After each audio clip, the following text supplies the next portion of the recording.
going to make something that's pretty cool. I think you're going to like this video because it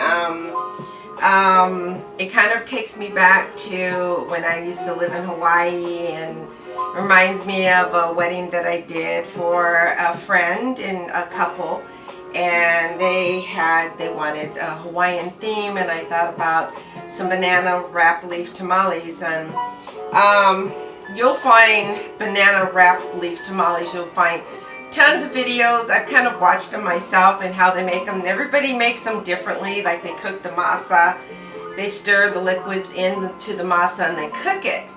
And but I don't cook my masa. I steam it all the way through, and we want to steam it, make sure. But I think that's really smart to cook. It's almost like a polenta. So actually, when you're making tamales, you could use polenta even, because polenta is like a cornmeal. And you can use rice. You could use pretty much anything because, well, these days, because you get so many different culinary cuisine recipes from all over. And basically, it comes from the tropical, the islands. And if you don't throw your banana leaves away, I recycle them. Make tamales. So I'm gonna make these tamales, pretty much South American food, and so you'll find in the Caribbeans they use the banana leaves for so many different ways. So I guess you could say Caribbean meets Mexico.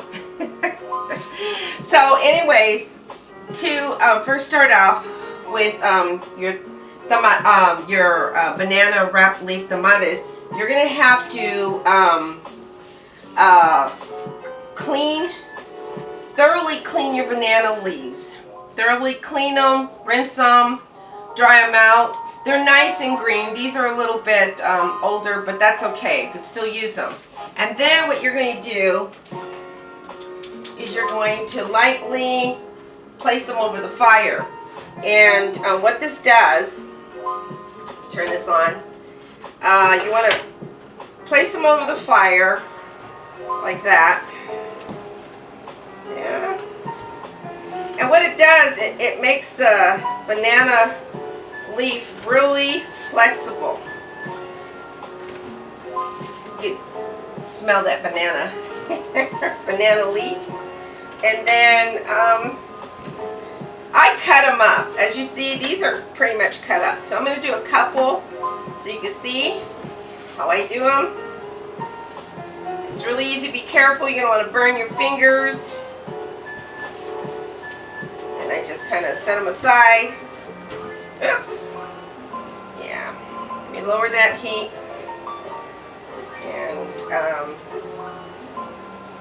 you know, these keep really well. You can find them in your grocery store. If you don't have banana leaves, and I would suggest maybe ordering them. And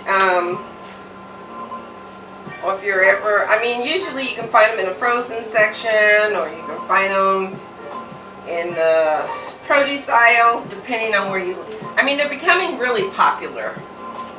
They're recycling, and they're not, if you're in the if you go to the Mexican area, Mexican hub, you can find them in a specialty store, Mexican store. Yeah, it's really nice to have these banana leaves, just to have them. I've had these, and I've been waiting for a special time to make them. Okay, so I think I have enough for right now. I'm going to swap these over, put them right here, because I don't want my wood to burn on that, so I'm going to swap them over. I'll put these on the side. And then how you make your masa, it's up to you. I made my masa out of a creamy vegetable soup that I had made earlier. It's got broccoli, it's got celery, carrots, kale.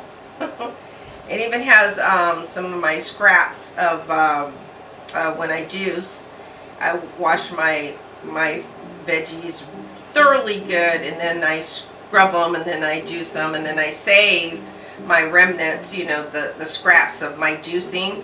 And what I do is add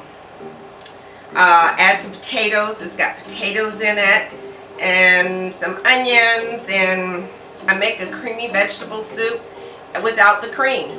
And then I just put them through a strainer or a sieve, and then you take all the stuff out of it. Oh, it also has apple in it, so it ought to be really healthy. So I'll set that aside for right now. And then my masa harina, I keep all my flours and my masas inside the refrigerator. I have the reason why I put them in the refrigerator, because I don't like the idea of a grain becoming rancid, and if I don't use too much of it, the refrigerator or freezer is the best place, at least for me. It's up to you how you want to store it. Some people can their flours, and I guess you can can this, and it will keep it airtight. And so I just keep mine in the refrigerator, which is nice. So I have my little door full of just a whole bunch of flours, different grains, because I like making multi-grain pancakes and stuff. So I make my own veggie stock. I take whatever the scraps that I have left over. I think I've showed you some videos. I take some scraps of my vegetables. So anytime I use my vegetables, I wash them thoroughly, and then except for the ends, I toss those, or you can compost those. And then, whatever the bottom parts, and like the old herbs and the wilted green onions, and I just make my own. It smells good. So you can make your own, or you can buy your own. So basically that's what I put in it. I put two kinds of masa. I put the white masa and I put the yellow masa in there. And then it's a little bit greenish, but that's okay, because your banana leaves are kind of greenish. Stop. Anyways, you just take, you kind of maneuver this around. Okay, you kind of maneuver this around. So, you take your banana leaf, and you have the shiny part and a rough part.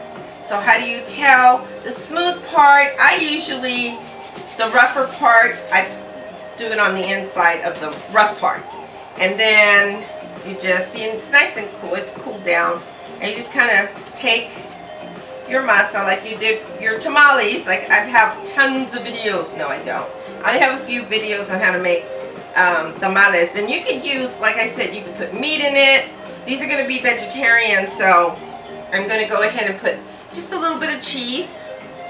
I don't want a lot of cheese in that. And then you take my jalapenos. I'm going to put some jalapenos in there. And these are jalapenos with escabeche, which is a pickled jalapeno. And it has the onions, and it has the carrots. I've used almost all of them. And then when you open up your jar, your can of jalapenos, put it in a jar right away. And you can also use the juices for like when you're making beans, or if you're making something special, you can just pour some of that out. So I like getting mine with no preservatives in it. So, and then you just take it and then wrap it like so. Go ahead, that's cooled down. And so it should be like a square. Really easy. Not hard at all. Just take the rough side. Good, come here. You can lay it flat. You don't have to have it on your hand like I'm doing.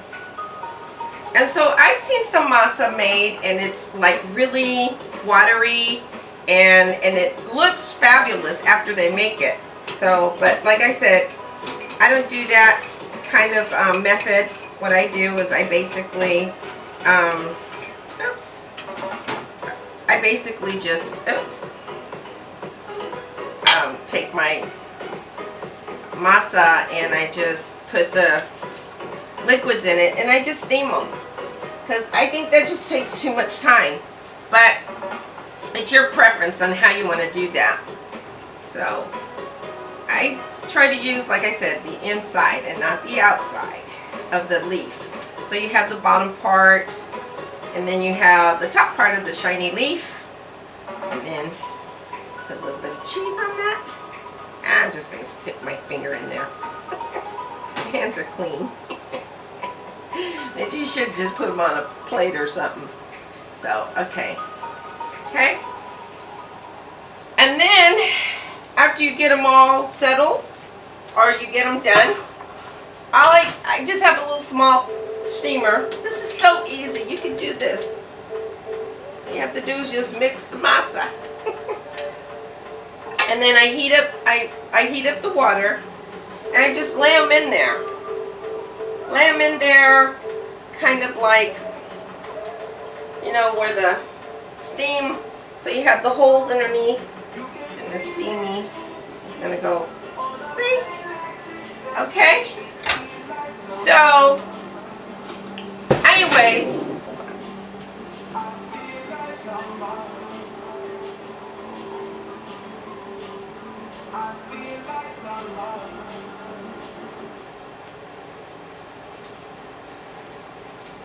so some unexpected music came on.